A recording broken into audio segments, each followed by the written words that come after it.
The dark world of infamous gangsters' power, fear, and downfall. You know, we're fascinated by gangsters. These larger-than-life figures operate in the shadows, wielding power and influence that most of us can only imagine. But understanding the lives of these individuals gives us insight into human nature, power dynamics, and the consequences of crime. It reveals what can happen when people chase power and dominance without regard for others. It's a dark and often brutal world, but it's a world that we need to understand. So grab your popcorn and let's get started. Al Capone, man, the name just screams gangster. He was the real deal, a product of the mean streets of Brooklyn, New York. This wasn't some Hollywood gangster, this was a guy who lived and breathed the life. And during Prohibition, he saw an opportunity, a way to make a fortune by supplying people with what they couldn't legally have: booze. Capone's rise to power was as swift as it was brutal. He wasn't afraid to get his hands dirty, to use violence to eliminate his rivals, and solidify his grip on the Chicago underworld. I mean, we're talking about a guy who was rumored to have personally taken part in some of the most gruesome hits. And then there was the St. Valentine's Day Massacre in 1929, a chilling display of his ruthlessness. 7 members of a rival gang lined up against a wall and gunned down in cold blood. That sent shockwaves through the entire country. Capone, with his trademark scar and his reputation for violence, became synonymous with organized crime. He was untouchable, a celebrity gangster who flaunted his wealth and power. Politicians, judges, cops, he had them all in his pocket. He was the ultimate example of how money and power can corrupt. But what's crazy is that Capone's downfall didn't come from any of his violent crimes. It was taxes, man. The feds, they couldn't get him on murder or racketeering, but they nailed him for tax evasion in 1931. Talk about ironic. The guy who seemed invincible, brought down by the IRS. It just goes to show you, you can't outrun everything. Capone's story, it's like a Greek tragedy. He had it all: power, money, notoriety. But it was built on a foundation of blood and violence, and in the end, it all came crashing down. He spent 11 years in Alcatraz, his health deteriorating, before he was eventually released. He died a shell of his former self, his mind ravaged by syphilis. It's a cautionary tale, man. You live by the sword, you die by the sword. Now let's talk about Pablo Escobar, the Colombian drug lord who became a legend in his own time. This wasn't just some two-bit hustler, this was the king of cocaine, a man who controlled a vast empire that stretched from the jungles of Colombia to the streets of Miami and beyond. Escobar's story is insane. He came from humble beginnings, but he had this ambition, this drive that couldn't be contained. He saw an opportunity in the cocaine trade and seized it with both hands. He built his Medellin cartel into a multi-billion-dollar operation, flooding the United States with cocaine and amassing a fortune that would make your head spin. But Escobar's reign wasn't just about money, it was about power. Absolute, unchallenged power. He ruled through fear and intimidation, ordering the deaths of anyone who dared to cross him. Politicians, judges, journalists, rival drug traffickers, they were all fair game. He even bombed a commercial airliner, man. That's how far he was willing to go to maintain his grip on power. But here's the thing about Escobar. He was a complex figure. As ruthless as he was also seen by many as a folk hero.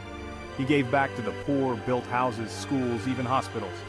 He was like a twisted Robin Hood, stealing from the rich and giving to the poor, all while maintaining an iron grip on the drug trade. The Colombian government, with the backing of the United States, waged a full-scale war against Escobar. But he was a ghost, always one step ahead. He had the loyalty of his people, who saw him as a protector, a symbol of hope in a country ravaged by poverty and violence. In the end, though, Escobar's luck ran out. He was gunned down by Colombian National Police in 1993, his empire crumbling around him. His death was the end of an era, but his legacy continues to fascinate and horrify people to this day. He was a product of his environment, a man who rose to power in a country where violence was a way of life. Chapter 3. The Italian Mafia from Sicily to the streets of New York.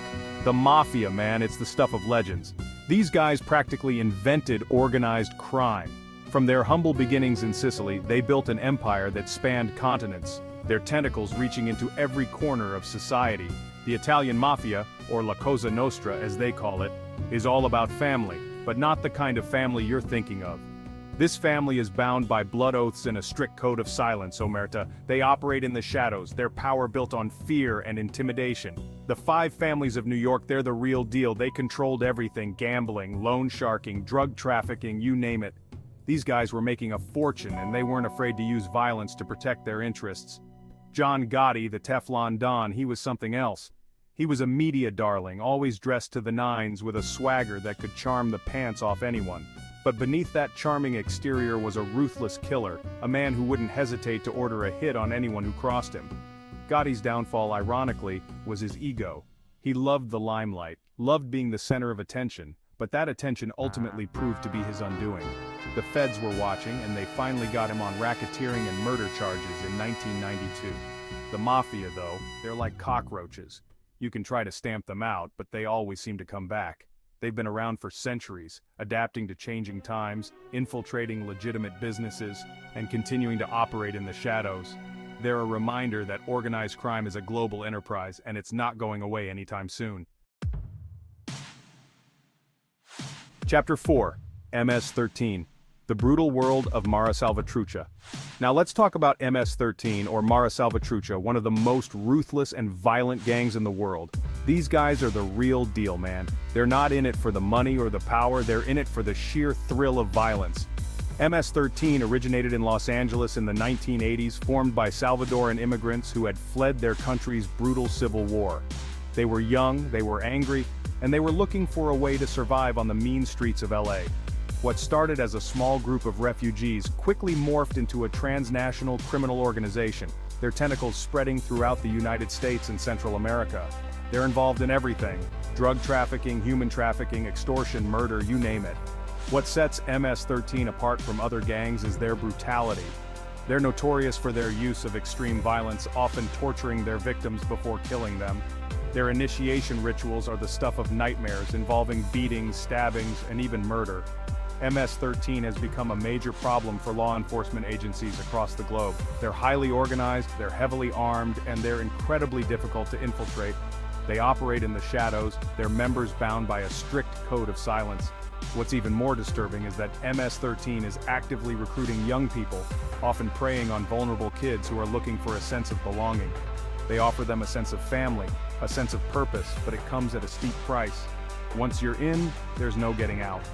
MS-13 is a stark reminder that the world can be a dark and dangerous place, and that there are people out there who are capable of unimaginable cruelty.